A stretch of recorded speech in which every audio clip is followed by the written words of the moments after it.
My family has lived in this area since back in the early 1800s when they opened up a stretch up the Mississippi for settlement.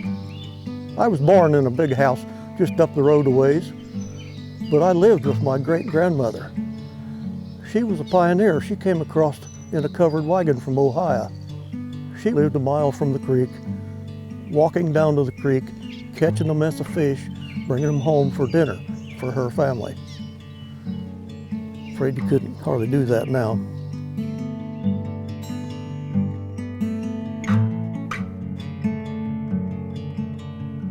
Cedar Creek is Jefferson County's water body. It runs through the county from the northwest to the southeast, and eventually Cedar Creek runs into the Skunk River.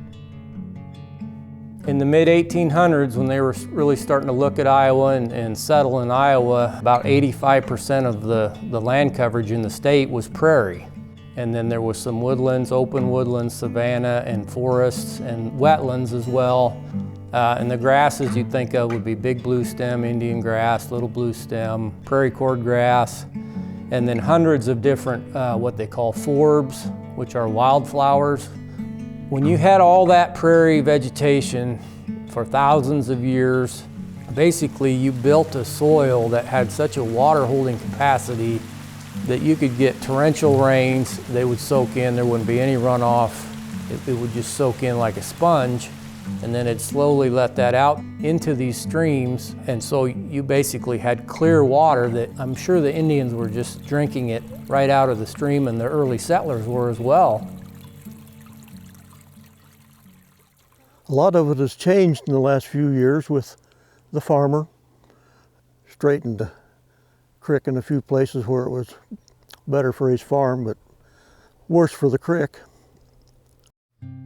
We had all this beautiful soil, and the farmers caught on to that, and so they wanted to expand, but you had all these terrible wet sloughs, and so they kept draining, trying to drain, and there's drainage ditches, there's channelization. Channelization is when you take a stream that looks like a snake that naturally wound back and forth, and you just take an excavator and basically cut a straight shot. Your water table goes down, the erosion causes the channel of the stream to get deeper. Your actual stream channel, which used to be pre-settlement a gentle bowl with vegetation all the way through it and clear water soaking out of the hillsides to fill it. Now it's a deep cut every time it floods that's taking shoreline, it's widening, but basically it was done so that the adjoining ground could drain quick enough that it could be farmed. It's very hard to get out of the mindset of, well, this is my property and I'll do what I want with it. But the problem with that is the water that falls on your property doesn't stay on your or my property. It leaves. It runs across the surface, it runs through the gullies and streams, it goes through the groundwater and the tile, it goes to somebody else's property. And so we've got this conflict between the way farming is done now and the way ecosystems work, the way nature works. We've designed the landscape to shed water as quickly as possible, and the ground dries out more quickly, making it more farmable. That's an advantage. But the disadvantage is that you lose the wetlands in the stream bottom. Biofilm is sort of the basis of the food web in the stream. So there are fish and insects, especially young insects, the larvae that live in the stream that eat that biofilm.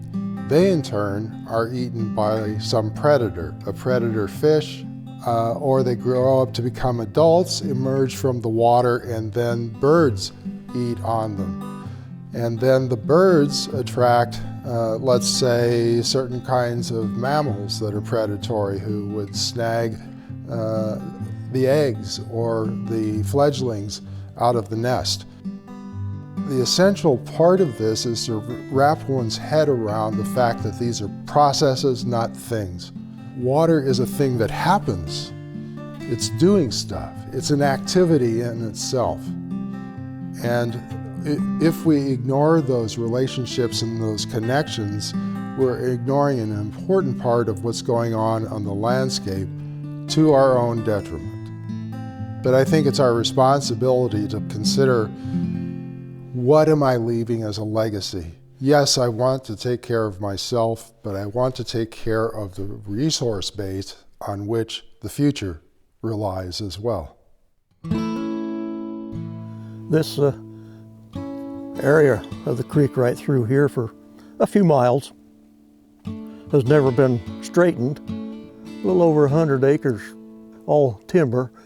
Some of these must be at least 300 years old. Keeping the timber along the creek is really important, not only to the creek itself, but the wildlife around it. That's the reason I like these winding creeks. If we don't keep it and take care of it, they're not making any more. And that's not just this creek right here that runs on down and runs into the Skunk River, and from Skunk River on down into the Mississippi. Can't just pick and choose what Mother Nature put out there. Got to take care of it.